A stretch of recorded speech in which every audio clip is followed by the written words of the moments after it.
The lord. అందరికీ happy new year. అందరూ బాగున్నారా? మనము నూతనమైన సంవత్సరంలోకి అడుగు పెట్టాం కదా. మరి దేవుడు మనల్ని ఏ విధంగా ఆశీర్వదింపాలనేసి ఆశపడుతున్నారు. అయితే మనలో కొన్ని ఉన్నాయి, అవి గతించే విధంగా దేవుడు కోరుకుంటున్నారు.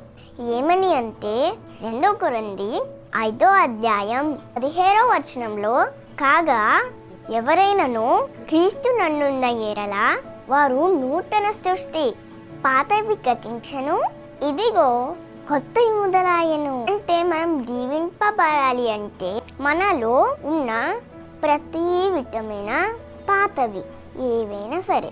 ఫర్ ఎగ్జాంపుల్, మేము న్యూ ఇయర్ వస్తుంది అంటే మమ్మీ కానీ నేను కానీ మా టీం అంతా కానీ పాత ఏమన్నా ఉంటే పడేయాల్సి వస్తుంది.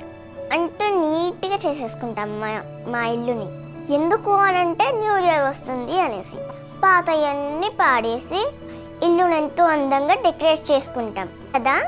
మరి మన జీవితంలో కూడా గడిచిన సంవత్సరంలోని బాధలు కానీ ఇబ్బందులు కానీ ఏదైనా గాయపడిన సమయాలు ఏమైనా కానీ ఏదైనా దుఃఖపడిన ఏదైనా కానీ అవన్నీ పాతవి విడిచిపెట్టండి. దేవుడు నీతో నాతో చెబుతుంది ఏంటంటే, ఇదిగో నీకు నూతనమైన కార్యాలు చేయబోతున్నాను అంటున్నాడు. అప్పుడు మనం కూడా నూతనముగా ఉండాలి.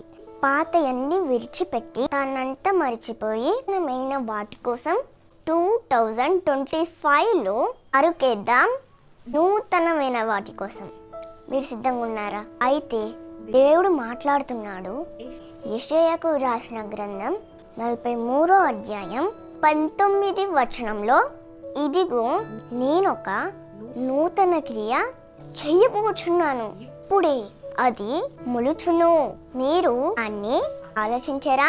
అయితే నూతనమైన వాటి కోసం మాత్రమే ఆలోచించాలి కదా. పాతవి గతించాలి, క్రొత్తవి ఇన్వైట్ చేయాలి. మన జీవితంలో సంతోషంలో సమాధానంలో ప్రతి విషయంలో సక్సెస్ ఇయర్ దేవుడు మనందరికీ ఇవ్వబోతున్నారు. God bless you all. Praise the Lord. ఈ వీడియో మీకు నచ్చినట్లయితే లైక్ చేయండి, షేర్ చేయండి, సబ్స్క్రైబ్ చేయండి, అలానే బెల్ కూడా కొట్టండి. బాయ్.